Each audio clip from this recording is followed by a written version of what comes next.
నచ్చినప్పుడు ఒకలా, నచ్చలేనప్పుడు మరొకలా ఉండే బంధాలకు విలువ ఉండదు. ఎందుకంటే ఒక మనిషి నచ్చితే ఆ మనిషి చెప్పే మాట కూడా నచ్చుతుంది. మనిషి ఎప్పుడైతే నచ్చలేదో ఆ మనిషి చెప్పే మాట కూడా నచ్చదు. కాబట్టి అలాంటి బంధాలకు దూరంగా ఉండడమే మంచిది. కాకపోతే నచ్చిన బంధాలను వదులుకోకూడదు, నచ్చలేని బంధాలను నిలబెట్టుకోకూడదు.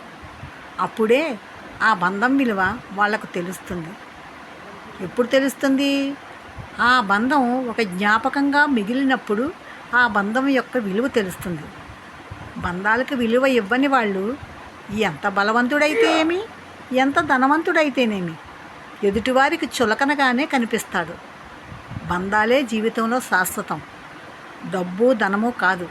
అది తెలుసుకున్న నాడే మనిషి బంధాలను పెంచుకుంటాడు. ఏమంటారు?